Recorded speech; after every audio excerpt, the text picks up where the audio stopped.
प्रकाश का परावर्तन तथा अपवर्तन। पहला यहाँ पे क्वेश्चन है, निम्न में से कौन सा सही नहीं है। तो आपको बता दूं, प्रकाश अनुदैर्ध्य तरंग है, ये आपका सही नहीं है। दूसरा है, समतल दर्पण की फोकस दूरी होती है, तो समतल दर्पण की फोकस दूरी होती है अनंत। तीसरा है, समतल दर्पण द्वारा निर्मित प्रतिबिंब का आवर्धन होता है 1। चलते हैं फोर्थ क्वेश्चन की तरफ। तो फोर्थ क्वेश्चन यहाँ पे हमसे क्या कह रहा है, यदि किसी वस्तु को एक दर्पण के सामने निकट रखने पर प्रतिबिंब सीधा बने किंतु दूर रखने पर उल्टा प्रतिबिंब बने तो वह दर्पण होगा। तो ऐसे दर्पण को हम क्या कहेंगे, अवतल दर्पण कहेंगे। फिफ्थ क्वेश्चन हमारे पास में दिया है, यदि किसी अवतल दर्पण द्वारा आभासी सीधा तथा आवर्धित प्रतिबिंब बनता है तो वस्तु की स्थिति होगी। ध्रुव व फोकस के बीच जो है वो करेक्ट हो जाएगा। चलते हैं सिक्स्थ पे, किसी बिंब का अवतल दर्पण द्वारा बना प्रतिबिंब आभासी सीधा व बिंब से बड़ा पाया गया, वस्तु की स्थिति कहाँ होनी चाहिए। तो आपको बता दूं, दर्पण के ध्रुव तथा मुख्य फोकस के बीच में इसकी स्थिति होनी चाहिए। चलते हैं अपने सेवेंथ क्वेश्चन की तरफ। तो सेवेंथ क्वेश्चन क्या है, किसी 10 सेंटीमीटर फोकस दूरी वाले अवतल दर्पण के सामने 20 सेंटीमीटर की दूरी पर एक वस्तु रखी है, तो वस्तु का प्रतिबिंब आपको बता दूं दर्पण के वक्रता केंद्र पर बनेगा। ठीक है, चलते हैं अपने 8th क्वेश्चन की तरफ। तो 8th क्वेश्चन हमसे क्या कहा जा रहा है, एक अवतल दर्पण की वक्रता त्रिज्या 20 सेंटीमीटर है, इसकी फोकस दूरी होगी, अगर वक्रता त्रिज्या आप याद रखिएगा f बराबर r/2। ठीक है, तो यहाँ पे f हमें दिया गया है, तो आपको पता है 20 को 2 से डिवाइड करेंगे तो आएगा 10। तो यहाँ पे क्या 10 सेंटीमीटर और अवतल दर्पण है तो माइनस, तो यहाँ पे -10 सेंटीमीटर आपका करेक्ट ऑप्शन हो जाएगा। 9वां बहुविकल्पीय प्रश्न है, किसका दृष्टि क्षेत्र सबसे अधिक होता है। आपको बता दें, उत्तल दर्पण का जो दृष्टि क्षेत्र है वो अधिक होता है, इसीलिए गाड़ी के शीशे भी इसी के बने होते हैं। इसके बाद में है, उत्तल दर्पण से बनने वाले प्रतिबिंब की प्रकृति आभासी व सीधी होती है। इसके बाद में है 11वां प्रश्न, किसी दर्पण से आप चाहे कितनी ही दूरी पर खड़े हों उसका प्रतिबिंब सदैव सीधा प्रतीत होता है, संभवतः दर्पण है तो सीधा प्रतीत होता है, या तो आपका क्या होगा उत्तल दर्पण या तो आपका क्या होगा समतल दर्पण। तो ये आपका सही हो जाएगा। एक उत्तल दर्पण की फोकस दूरी 10 सेंटीमीटर है, दर्पण की वक्रता त्रिज्या होगी, अगर फोकस दूरी 10 है तो दर्पण की त्रिज्या क्या हो जाएगी, 20 हो जाएगी। इसी के साथ चलते हैं हम अपने अगले क्वेश्चन की तरफ। तो अगला क्वेश्चन यहाँ पे हमको क्या दिया गया है, एक उत्तल दर्पण की फोकस दूरी 12 सेंटीमीटर है, दर्पण के उत्तल पृष्ठ की त्रिज्या होगी, तो आपको पता है फोकस की दुगनी होती है तो यहाँ 24 सेंटीमीटर हो जाएगा। इसी तरीके से 14वां क्वेश्चन है, उत्तल लेंस द्वारा किसी वस्तु का वास्तविक उल्टा एवं बड़ा प्रतिबिंब बनाने के लिए वस्तु को रखना चाहिए, तो f और 2f के बीच में अगर लेंस के रखेंगे तो आपका क्या होगा, वास्तविक उल्टा एवं बड़ा प्रतिबिंब बनेगा।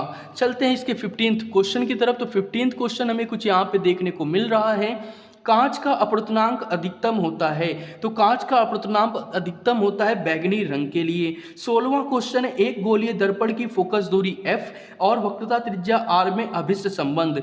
तो अभी मैंने बताया क्या, r बराबर 2f, f बराबर r/2 बताया था, तो यहाँ से क्या हो जाएगा f बराबर r/2, तो r बराबर क्या हो जाएगा 2f, आपका सही ऑप्शन हो जाएगा। चलते हैं अपने 17वें क्वेश्चन की तरफ। तो 17वां क्वेश्चन क्या है, यदि आपतन कोण I तथा अपवर्तन कोण R हो तो अपवर्तित किरण विचलित होगी, I माइनस R आपका सही हो जाएगा। चलते हैं हम 18वें क्वेश्चन की तरफ। 18वां क्वेश्चन यहाँ पे दिया गया है, क्या दिया गया है, यदि दो माध्यमों की सीमा पृष्ठ पर एक प्रकाश किरण लंबवत आपतित होती है तो अपवर्तन कोण होगा।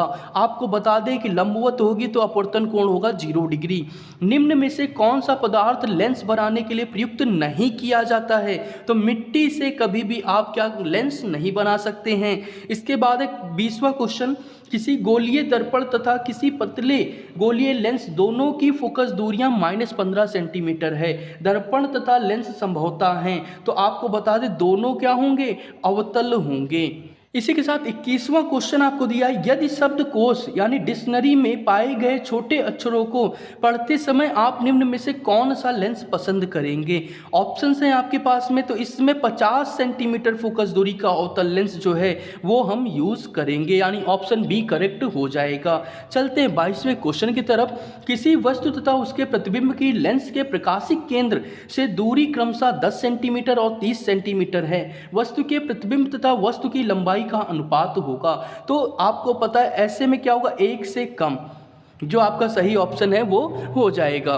इसी के साथ 23वां क्वेश्चन है, किसी बिंब का वास्तविक तथा समान साइज का प्रतिबिंब प्राप्त करने के लिए बिंब को उत्तल लेंस के सामने कहाँ रखा जाए। तो उत्तल लेंस के सामने फोकस दूरी की दुगनी दूरी पर रखना चाहिए। इसके बाद है 24वां, यदि उत्तल लेंस के सामने वस्तु 2f पर रखी जाए तथा उसका प्रतिबिंब बनेगा तो 2f पर ही बनेगा। ये क्वेश्चन बहुत इंपॉर्टेंट है। क्वेश्चन यहाँ हमारे पास है, 1 मीटर फोकस दूरी के उत्तल लेंस की क्षमता होगी। 1 मीटर फोकस दूरी के उत्तल लेंस की क्षमता होगी 1 डायोप्टर, यानी ऑप्शन सी सही हो जाएगा।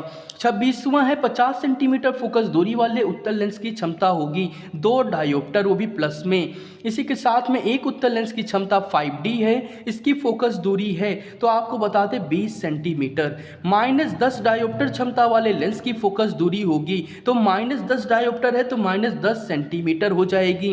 इसके बाद निर्वात में प्रकाश की चाल 3 × 10⁸ मीटर सेकेंड, यानी ऑप्शन डी करेक्ट हो जाएगा। इसी के साथ में 30वां क्वेश्चन है, पूर्ण आंतरिक परावर्तन के लिए आवश्यक शर्तें हैं। प्रकाश किरण सघन माध्यम से विरल माध्यम में जाए, ये सबसे ज़्यादा इंपॉर्टेंट इसकी कंडीशन होती है।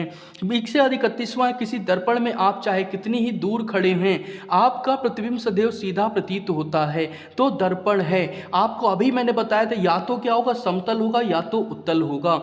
इसके बाद में 32वां है, एक लेंस की क्षमता 1 डायोप्टर है, फोकस दूरी क्या होगी तो 100 सेंटीमीटर हो जाएगी, ऑप्शन बी करेक्ट होगा। इसके बाद 33वां क्वेश्चन हमको दिया है, एक अवतल दर्पण द्वारा किसी वस्तु का सीधा व बड़ा प्रतिबिंब बनाने के लिए उसे रखना होगा। तो आपको बता दें कि पोल और फोकस के बीच में, यानी कि आपका जो डी ऑप्शन है वो करेक्ट हो जाएगा। 30वां क्वेश्चन है, अनंत एवं उत्तल दर्पण के ध्रुव P के बीच रखी वस्तु का प्रतिबिंब कहाँ और किस प्रकृति का होगा। तो आपको बता दें P और F के पीछे होगा और साथ ही आभासी एवं सीधा होगा, यानी ऑप्शन ए करेक्ट हो जाएगा। 35वां और आखिरी क्वेश्चन है, निर्वात में प्रकाश की चाल 3 × 10⁸ मीटर पर सेकेंड है, तो कांच जिसका अपवर्तनांक 1.5 है, प्रकाश की चाल होगी 2.0 × 10⁸ आपका जो है मीटर पर सेकेंड, ये करेक्ट हो जाएगा।